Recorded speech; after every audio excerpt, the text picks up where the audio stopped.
सभी प्यारे विद्यार्थियों को नमस्कार। आज का जो हमारा टॉपिक है वो बहुत ही ज़्यादा इम्पोर्टेंट टॉपिक है। तो आज का हमारा टॉपिक रहेगा हरियाणा की कृषि, यानी कि हरियाणा की जो फसलें हैं, ये बहुत ही ज़्यादा इम्पोर्टेंट टॉपिक है। और इस टॉपिक में जितने भी जो डाउट बनते हैं और जितने भी जो प्रीवियस एग्जाम में क्वेश्चन पूछे गए थे वो भी हम क्लियर करेंगे, और जितने भी जो इम्पोर्टेंट फैक्ट बनते हैं इस टॉपिक से सभी आपको बताएंगे। अच्छे से ये टॉपिक नोट करना। और अभी तक आपने हमारा चैनल जो सब्सक्राइब नहीं किया है तो चैनल को सब्सक्राइब करें और बेल आइकन को दबाएं ताकि आपको नोटिफिकेशन मिलता रहे। और वीडियो को शेयर करें और लाइक करें और कमेंट करके ज़रूर बताएं कि आपको वीडियो कैसी लगी। तो अच्छे से नोट करना ये टॉपिक, हरियाणा में कृषि व फसलें। तो सबसे पहले तो हम बात करते हैं कि हरियाणा में जो कृषि है, हरियाणा जो पूरा राज्य है, हरियाणा का जो क्षेत्रफल है उसमें कृषि मतलब कितने प्रतिशत भाग पर होती है। तो सबसे पहले हम बात करेंगे हरियाणा का जो पर्यावरण है, हरियाणा का पर्यावरण या फसलों के प्रकारों के आधार पर हरियाणा का जो कृषि क्षेत्र है उसको 3 क्षेत्रों में बांटा गया है, यानी कि 3 जोनों में बांटा गया है। ठीक है, तो एक तो जोन है कृषि क्षेत्र, उसमें 8 जिले आते हैं। ठीक है, और एक है उसमें 7 आते हैं और तीसरा उसमें 7 आते हैं, 7 जिले आते हैं। ठीक है, तो हरियाणा के अंदर 3 कृषि क्षेत्र हैं, यानी कि 3 कृषि जोन हैं। तो एक में 8 जिले आते हैं, एक में 7 आते हैं और तीसरे में 7 आते हैं। तो इस प्रकार ये 3 क्षेत्र हैं। तो सबसे पहले हम बात करेंगे हरियाणा का जो पहला कृषि क्षेत्र है, कृषि जोन है, उसमें कौन कौन से जिले आते हैं और उसमें कृषि का मतलब कितना प्रतिशत भाग आता है। तो जो 8 जिले हैं इनमें 32% भाग आता है, 32%। ठीक है, तो इसमें 8 जिले आते हैं: पंचकुला, अंबाला, यमुनानगर, कुरुक्षेत्र, कैथल, करनाल, पानीपत, सोनीपत। ये 8 जिले आते हैं। ठीक है, इस कृषि क्षेत्र में। और इसमें कितना प्रतिशत भाग आता है? 32। ठीक है, फिर नेक्स्ट हम सेकंड की बात करें कि दूसरा जो कृषि क्षेत्र है उसमें 7 जिले आते हैं। तो वो 7 जिले कौन कौन से हैं? तो वो 7 जिले हैं सिरसा, फतेहाबाद, हिसार, जींद, रोहतक, फरीदाबाद और पलवल। ये 7 जिले आते हैं और इसमें आता है क्षेत्र 39%। ठीक है, और जो तीसरा हरियाणा का कृषि क्षेत्र है जिसमें 7 जिले आते हैं, तो उसमें जिले आते हैं भिवानी, दादरी, महेंद्रगढ़, रेवाड़ी, गुरुग्राम और झज्जर और नूंह। ठीक है, ये 7 जिले आते हैं: भिवानी, दादरी, महेंद्रगढ़, रेवाड़ी और मेवात यानी कि नूंह।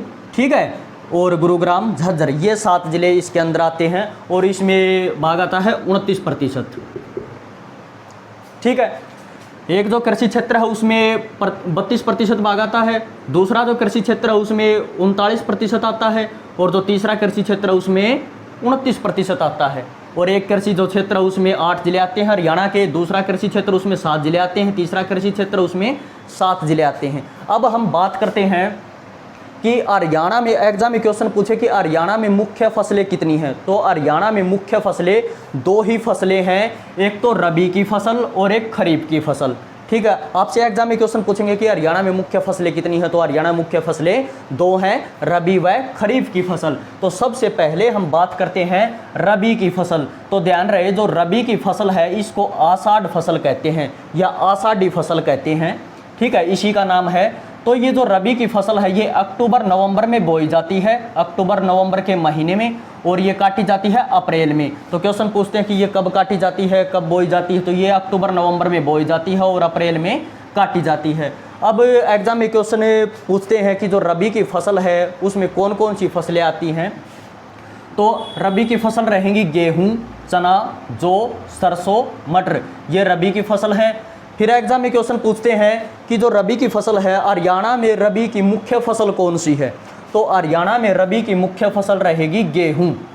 हरियाणा में रबी की मुख्य फसल है गेहूं। ठीक है, तो हरियाणा में सबसे ज़्यादा गेहूं किस जिले में होता है? हरियाणा में सबसे ज़्यादा गेहूं सिरसा जिले में होता है।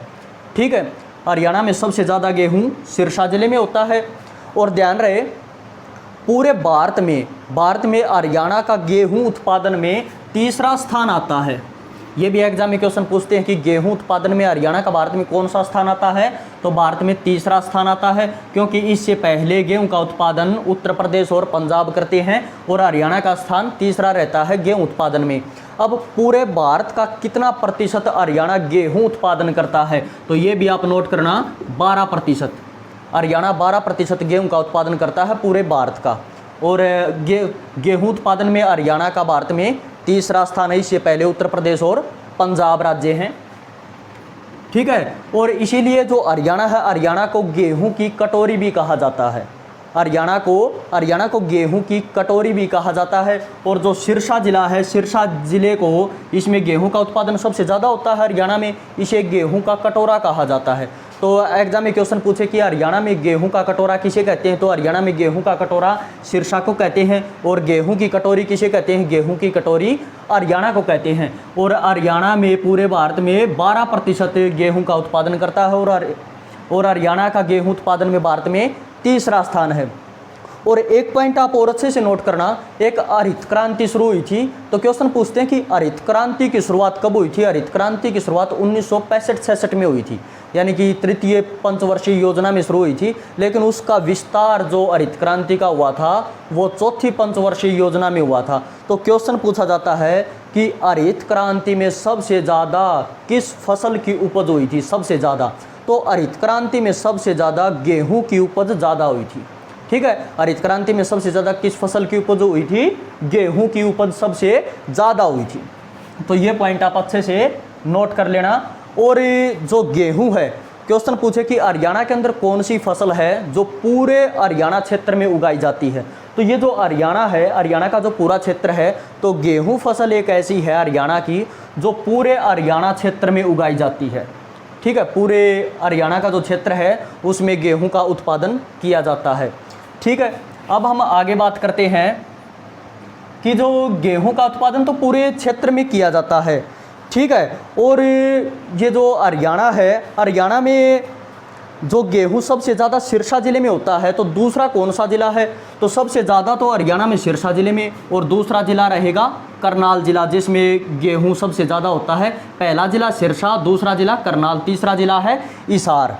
ठीक है, तीसरा जिला रहेगा हिसार। और जो गेहूं अनुसंधान केंद्र है या गेहूं शोध संस्थान, क्वेश्चन पूछे कि गेहूं शोध संस्थान कहाँ है, तो गेहूं शोध संस्थान है करनाल के अंदर। और ये करनाल में 1978 में, ये भी आप अच्छे से नोट कर लेना, गेहूं शोध संस्थान की स्थापना 1978 में करनाल में की गई थी। ठीक है, तो ये पॉइंट आप अच्छे से नोट करना, गेहूं शोध संस्थान की स्थापना 1978 में करनाल के अंदर की गई थी। और हरियाणा में सबसे ज़्यादा गेहूं होता है सिरसा जिले में, और दूसरा जिला रहेगा करनाल, तीसरा जिला हिसार। मतलब तीसरे नंबर पर सबसे ज़्यादा गेहूं होता है हिसार में, दूसरा जिला है करनाल जिला।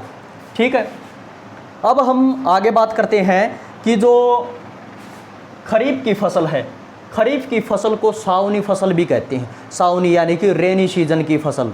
ठीक है, तो खरीफ की फसल को सावनी फसल भी कहते हैं, एक ही बात होती है। क्योंकि ये जो रेनी सीजन होता है, बरसाती मौसम, जो वर्षा ऋतु होती है, उस दौरान ये बोई जाती है। ठीक है, तो ये जो खरीफ की फसल है, खरीफ की फसल जून जुलाई में बोई जाती है। खरीफ की फसल जून जुलाई में बोई जाती है और सितंबर में काटी जाती है। और जो वर्षा ऋतु है, वर्षा ऋतु कब शुरू होती है, वर्षा ऋतु जुलाई में शुरू होती है और मध्य सितंबर तक चलती है वर्षा ऋतु। ठीक है, तो ये जो खरीफ की फसल है ये जून जुलाई में बोई जाती है और सितंबर में काटी जाती है।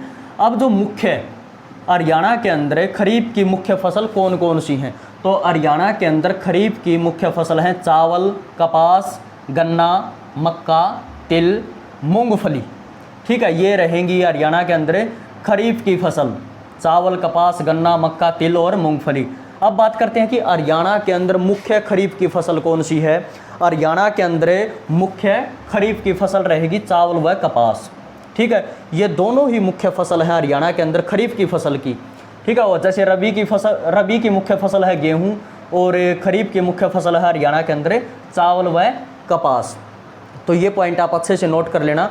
और ये जो खरीफ की फसल है चावल व कपास, तो ध्यान रहे जो कपास है, कपास हरियाणा के अंदर जो पश्चिमी ज़िले हैं, हरियाणा के अंदर जो पश्चिमी ज़िले हैं वहाँ पर होती है कपास। ठीक है, कपास क्वेश्चन पूछे कि हरियाणा के किस क्षेत्र में सबसे ज़्यादा कपास होती है, तो अगर क्षेत्र की बात करें तो हरियाणा के जो पश्चिमी ज़िले हैं वहाँ पर कपास सबसे ज़्यादा होती है। और ये जो चावल है, चावल को ही धान बोलते हैं। ठीक है। तो हरियाणा में चावल किस क्षेत्र में होता है? अगर एक क्षेत्र की बात करें तो हरियाणा में चावल उत्तर पश्चिम क्षेत्र में होता है।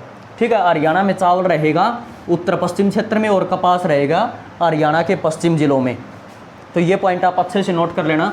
अब बात करते हैं कि जो चावल है, चावल हरियाणा में सबसे ज़्यादा किस जिले में होता है?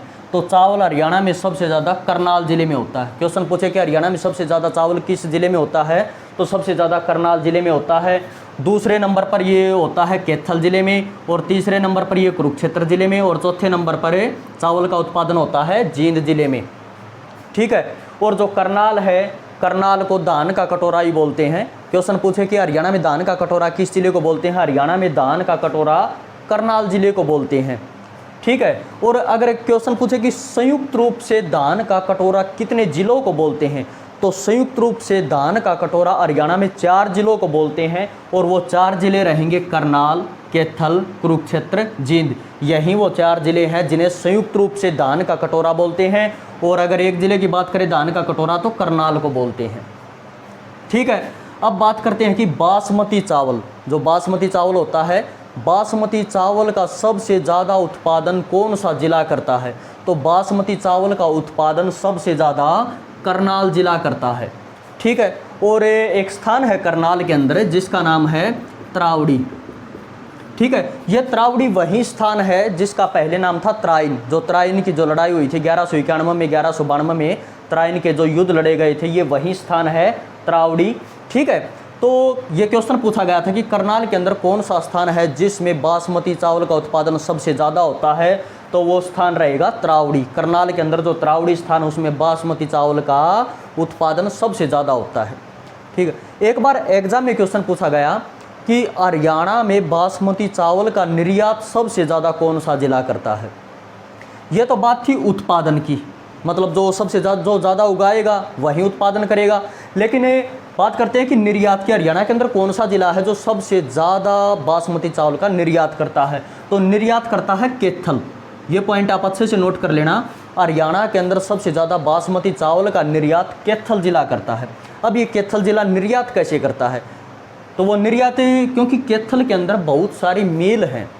ठीक है, कैथल के अंदर चावल की बहुत सारी मिल हैं, और कैथल के अंदर जो चावल की बहुत सारी मिल है तो उनमें जो चावल आएगा, ठीक है, फिर वो निकाला जाएगा, दाना आएगी और वो निकाला जाएगा मिलों में, और इसीलिए कैथल सबसे ज़्यादा बासमती चावल का निर्यात करता है। उत्पादन की बात करें तो करनाल जिला करता है, और करनाल जिले में स्थान है त्रावड़ी। तो ये पॉइंट आप अच्छे से नोट कर लेना। करनाल को धान का कटोरा बोलते हैं, और संयुक्त रूप से धान का कटोरा करनाल, कुरुक्षेत्र, कैथल, जींद, इनको संयुक्त रूप से धान का कटोरा हरियाणा के 4 जिलों को बोलते हैं। तो ये पॉइंट आप अच्छे से नोट कर लेना। अब हम आगे बात करें जो कपास है, कपास हरियाणा में सबसे ज़्यादा किस जिले में होती है?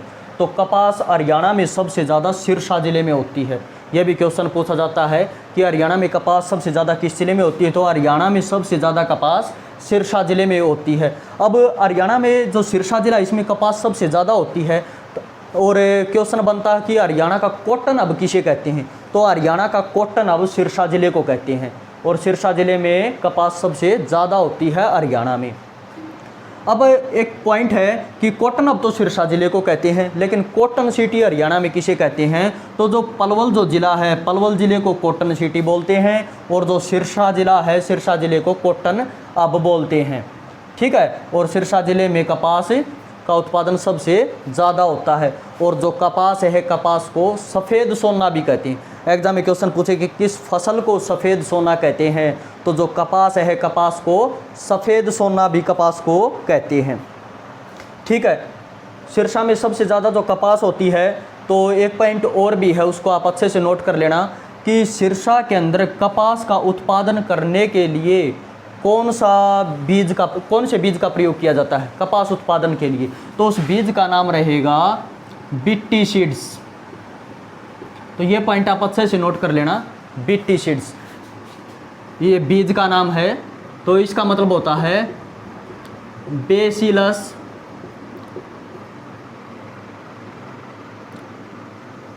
थुरिनेजिसस। ठीक है, ये बीज का नाम है। तो बीटी सीड्स प्रयोग किया जाता है कहाँ पर? सिरसा जिले में कपास उत्पादन के लिए।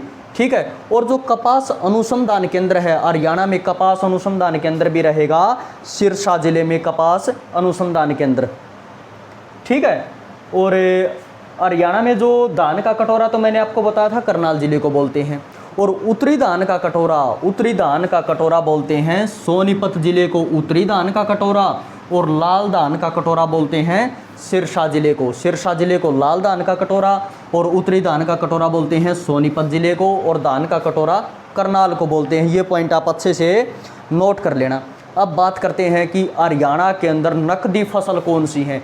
नकदी का मतलब होता है व्यापारिक फसल, जो व्यापार करने के उद्देश्य से जो फसल बोई जाती है उसे बोलते हैं नकदी फसल। तो हरियाणा के अंदर नकदी फसल है गन्ना, कपास, ठीक है। मुख्य तो फसलें, नकदी फसलें यही हैं, गन्ना व कपास, ठीक है। तो ये पॉइंट आप अच्छे से नोट कर लेना। हरियाणा के अंदर जो नकदी फसल है वो है गन्ना, कपास। अगर ये दोनों ऑप्शन में आए कि हरियाणा के अंदर नकदी फसल कौन सी है, गन्ना या कपास, तो आप टिक करोगे गन्ना, क्योंकि ये एग्जाम में क्वेश्चन पहले आ चुका कि हरियाणा की नकदी फसल कौन सी है, गन्ना। और वैसे जो तंबाकू है, तंबाकू भी नकदी फसल है। ये तीनों ही नकदी फसल हैं, गन्ना, कपास, तंबाकू, ठीक है। अगर ये तीनों ऑप्शन में आते हैं तो आप टिक करोगे जो गन्ना है उसको, ठीक है। अगर गन्ना ऑप्शन में नहीं है तो आप कपास को टिक करोगे, और जो तंबाकू है ये भी नकदी फसल रहेगी, ठीक है। अच्छे से नोट कर लेना। अब अगला पॉइंट है कि कर्मानुसार हरियाणा में मुख्य फसलें,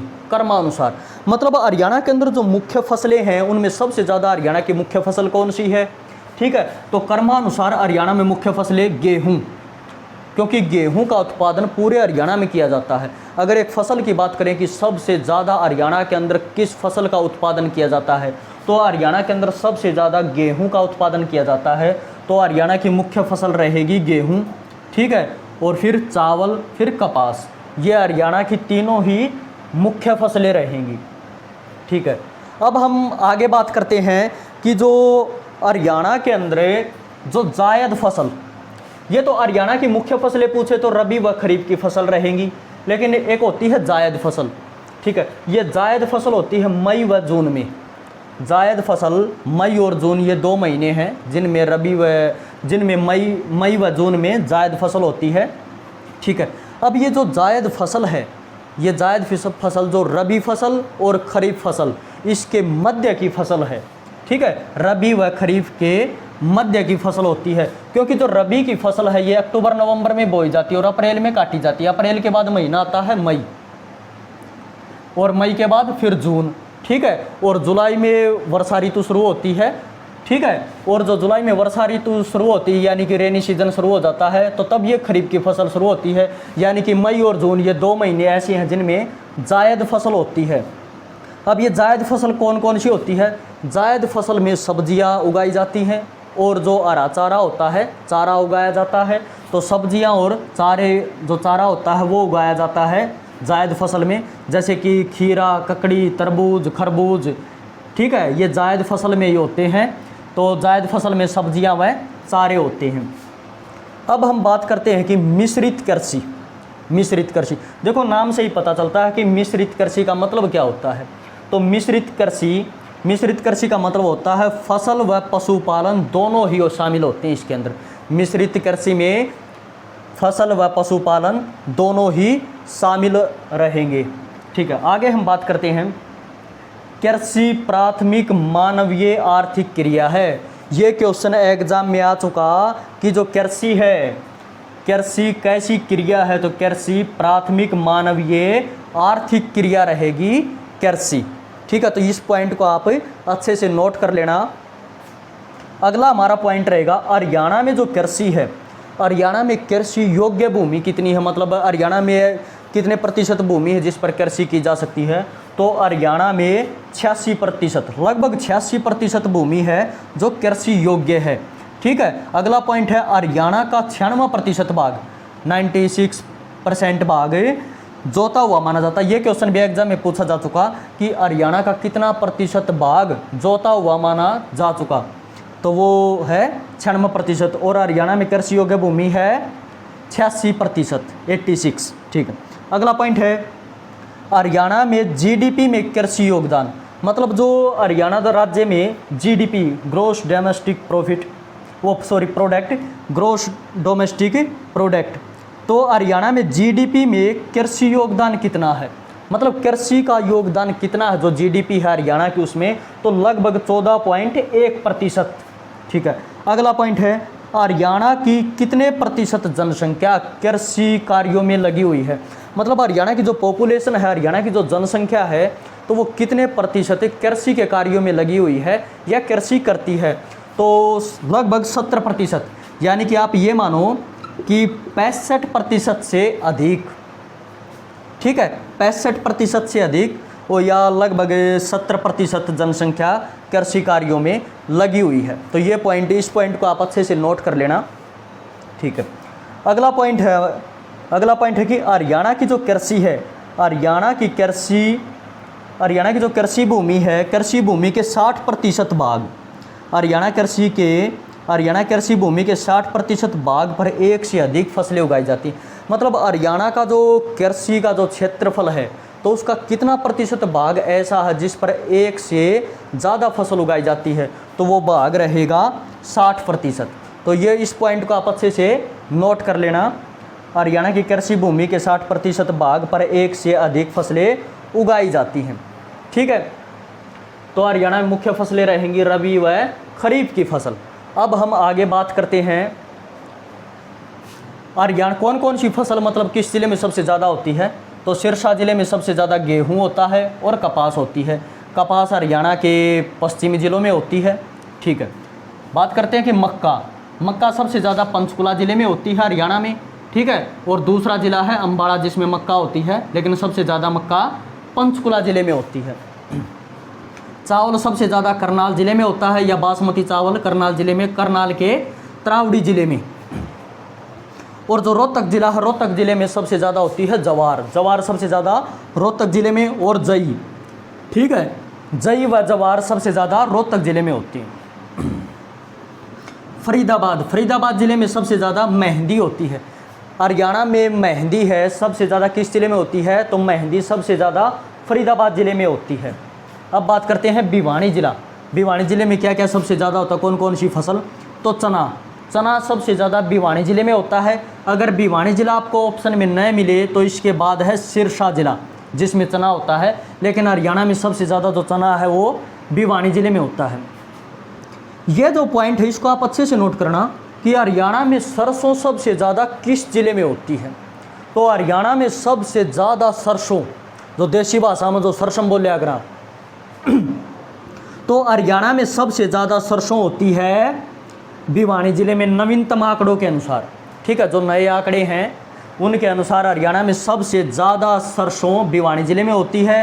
पहले होती थी महेंद्रगढ़ में, लेकिन अब जो वर्तमान के जो आंकड़े हैं उसमें सबसे ज़्यादा सरसों भिवानी ज़िले में होती है। अगर भिवानी ज़िला आपको ऑप्शन में न मिले तो आप महेंद्रगढ़ कर सकते हो, लेकिन वर्तमान में सबसे ज़्यादा सरसों भिवानी ज़िले में होती है। बाजरा सबसे ज़्यादा भिवानी ज़िले में होता है। भिवानी ज़िले के बाद महेंद्रगढ़ ज़िले में बाजरा होता है। ठीक है, दूसरा ज़िला महेंद्रगढ़ है। दलहन फसलें, ये भी पॉइंट एग्जाम में पूछा जाता है कि हरियाणा में दलहन फसलों का मतलब जो मोटे अनाज हैं, तो हरियाणा में दलहन फसलें सबसे ज़्यादा होती हैं भिवानी ज़िले में। इस पॉइंट को आप अच्छे से नोट कर लेना, हरियाणा में दलहन फसलें सबसे ज़्यादा भिवानी ज़िले में रहेंगी दलहन फसलें।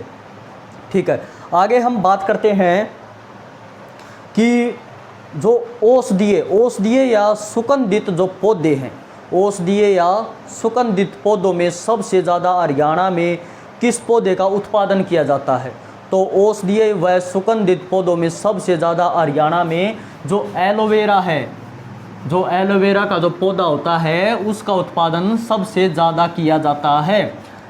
ठीक है, तो इस पॉइंट को आप अच्छे से नोट कर लेना, एलोवेरा का उत्पादन सबसे ज़्यादा किया जाता है औषधीय व सुगंधित पौधों में। ठीक है, देसी भाषा में इसे बोलते हैं गवार पट्टा। ठीक है, ये वही है एलोवेरा। ठीक है, अगला पॉइंट है कि हरियाणा की सबसे बड़ी अनाज मंडी कौन सी है। हरियाणा की ही नहीं बल्कि पूरे भारत की या एशिया की भी बोल सकते हो, सबसे बड़ी अनाज मंडी रहेगी लाडवा अनाज मंडी। लाडवा पड़ता है कुरुक्षेत्र ज़िले में। ठीक है, कुरुक्षेत्र ज़िले में लाडवा अनाज मंडी है। तो लाडवा अनाज मंडी एशिया की सबसे बड़ी अनाज मंडी है। ठीक है, तो एशिया की या भारत की सबसे बड़ी अनाज मंडी रहेगी लाडवा अनाज मंडी। लाडवा पड़ता है कुरुक्षेत्र जिले में। तो इस पॉइंट को आप अच्छे से नोट कर लेना। हाँ, एक पॉइंट आप और अच्छे से नोट करना, उप उष्णकटिबंधीय फल केंद्र हरियाणा में कहाँ पर है? ठीक है, उप उष्णकटिबंधीय फल केंद्र ये भी रहेगा लाडवा केंद्र। ठीक है, उप उष्णकटिबंधीय फल केंद्र भी है लाडवा केंद्र। और जो लाडवा अनाज मंडी है वो भारत या एशिया की सबसे बड़ी अनाज मंडी रहेगी। ठीक है, और एक पॉइंट और है, करंट का भी है, कि हरियाणा सरकार ने धान की फसल की जगह कौन सी फसल उगाने के आदेश दिए थे? तो जो धान है, जो चावल है, चावल की फसल की जगह मक्का फसल को उगाने के आदेश दिए थे, क्योंकि जो धान की फसल है, चावल होता है, इसमें पानी बहुत ज़्यादा लगता है। ठीक है, तो हरियाणा सरकार ने कौन सी फसल उगाने के आदेश दिए थे? मक्का के। मक्का जो देसी भाषा में जो गाँव में जिसको कुकड़ी बोलते हैं या भुट्टा बोलते हैं। ठीक है, तो मक्का उगाने के आदेश दिए थे। ठीक है, अब एक पॉइंट आप और अच्छे से नोट करना कि हरियाणा की पहली सेब मंडी, ठीक है, हरियाणा की पहली सेब मंडी पंचकुला रहेगी। इस पॉइंट को आप अच्छे से नोट कर लेना, हरियाणा की पहली सेब मंडी रहेगी पंचकुला। शायद पहले ये पॉइंट गलत हो गया था, मैंने इशारा करवा दिया था, तो इस पॉइंट को आप अच्छे से नोट कर लेना। हरियाणा की पहली सेब मंडी है पंचकुला के अंदर। ठीक है, हरियाणा की पहली सेब मंडी पंचकुला के अंदर। अगला पॉइंट है हरियाणा का फ्लावर मैन। हरियाणा का फ्लावर मैन, हरियाणा का फ्लावर मैन किसे कहते हैं? हरियाणा का फ्लावर मैन रामजी जैमल को कहते हैं।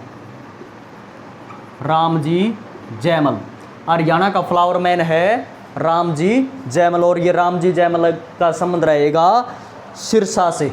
ठीक है, ये सिरसा जिले का है ये रामजी जैमल। ठीक है, हरियाणा का फ्लावर मैन। अगला पॉइंट है कि हरियाणा का ट्री मैन किसे कहते हैं? हरियाणा का ट्री मैन, हरियाणा का ट्री मैन किसे कहते हैं? तो हरियाणा का ट्री मैन देवेंद्र सुर्रा को कहते हैं। हरियाणा का ट्री मैन देवेंद्र सुर्रा को कहते हैं। और देवेंद्र सुर्रा का संबंध है सोनीपत से, ये रहेगा सोनीपत जिले का। तो हरियाणा का ट्री मैन और हरियाणा का फ्लावर मैन रामजी जैमल को कहते हैं, जिसका संबंध है सिरसा से। ठीक है, और नवीनतम आंकड़ों के अनुसार एक पॉइंट आप और अच्छे से नोट करना कि भारत में गाजर उत्पादन में हरियाणा का कौन सा स्थान है? तो जो भारत में जो गाजर का उत्पादन किया जाता है, तो सबसे ज़्यादा नवीनतम आंकड़ों के अनुसार हरियाणा में गाजर का उत्पादन सबसे ज़्यादा किया जाता है। ठीक है, हरियाणा में सबसे ज़्यादा गाजर का उत्पादन किया जाता है भारत में नवीनतम आंकड़ों के अनुसार। तो इस पॉइंट को आप अच्छे से नोट कर लेना। और हरियाणा के अंदर कृषि विश्वविद्यालय, हरियाणा के अंदर जो कृषि विश्वविद्यालय वो कहाँ पर रहेगा? HAU, Haryana agriculture university. ठीक है, ये रहेगी हिसार। ठीक है, हरियाणा का कृषि विश्वविद्यालय पूछे तो हिसार के अंदर। और जो ये HAU है हरियाणा एग्रीकल्चर यूनिवर्सिटी, इसकी स्थापना कब की गई थी? इसकी स्थापना 1970 में की गई थी, 2 फरवरी 1970 में। ठीक है, और इसका जो पूरा नाम है HAU का पूरा नाम है CCSHAU। ठीक है, पूरा नाम चौधरी चरण सिंह हरियाणा एग्रीकल्चर यूनिवर्सिटी, इसका पूरा नाम रहेगा। और एग्जाम में एक बार ये क्वेश्चन भी पूछा गया था कि जो हरियाणा एग्रीकल्चर यूनिवर्सिटी है इसमें CCS ये नाम या चौधरी चरण सिंह नाम कब जोड़ा गया? तो चौधरी चरण सिंह नाम 1991 में जोड़ा गया या 31 अक्टूबर 1991 में जोड़ा गया। ठीक है, अब बात करते हैं कि हरियाणा के अंदर बागवानी यूनिवर्सिटी कहाँ पर है? हरियाणा के अंदर हॉर्टिकल्चर यूनिवर्सिटी कहाँ पर है, किस जिले में है? तो हरियाणा में बागवानी विश्वविद्यालय रहेगा करनाल जिले में। और करनाल जिले में एक जगह है जिसका नाम है अंजनथली। ठीक है, करनाल जिले में। तो ये जो करनाल जिला है, करनाल जिले में एक जगह है अंजनथली, वहाँ पर है हरियाणा की बागवानी यूनिवर्सिटी। ठीक है, तो बागवानी विश्वविद्यालय, और उस बागवानी विश्वविद्यालय का नाम है MHU, Maharana Pratap horticulture university. ठीक है, तो इस पॉइंट को आप अच्छे से नोट कर लेना, महाराणा प्रताप बागवानी विश्वविद्यालय, महाराणा प्रताप बागवानी विश्वविद्यालय रहेगा करनाल जिले में। ठीक है, तो हरियाणा की पहली बागवानी विश्वविद्यालय भी बोल सकते हो आप। ठीक है, तो इसका पूरा नाम है महाराणा प्रताप बागवानी विश्वविद्यालय MHU, और ये है अंजनथली स्थान पर करनाल जिले में, और इसकी स्थापना की गई थी 2016 में। तो इस पॉइंट को अच्छे से नोट कर लेना, 2016 में इसकी स्थापना की गई थी।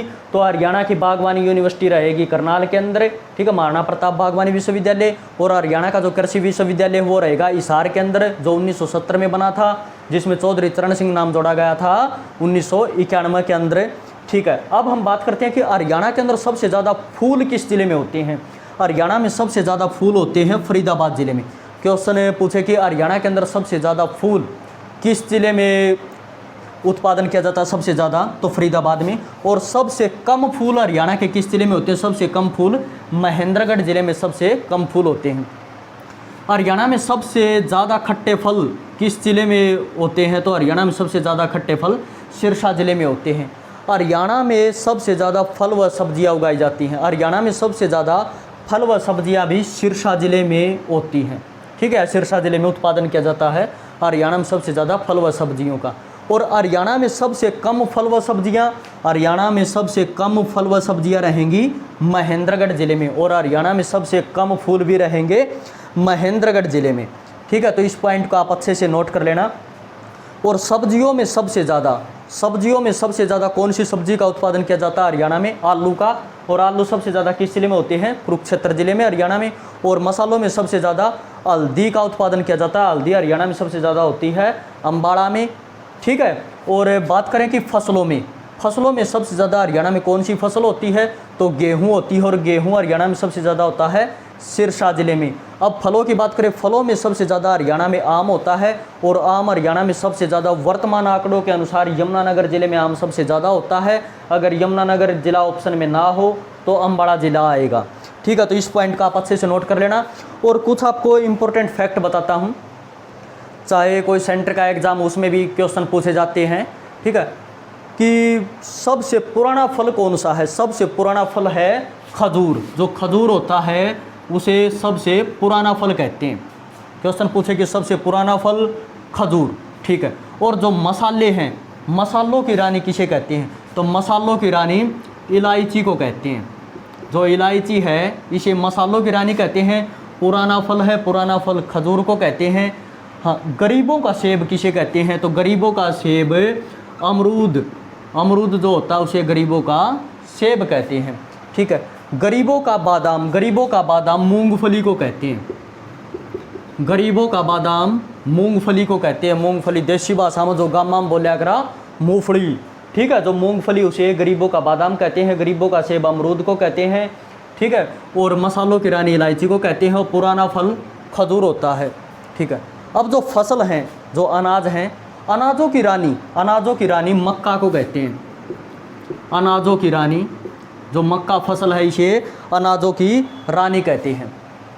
तो ये था आज का हमारा टॉपिक, हरियाणा में कृषि व फसलें। इस टॉपिक को अच्छे से नोट कर लेना।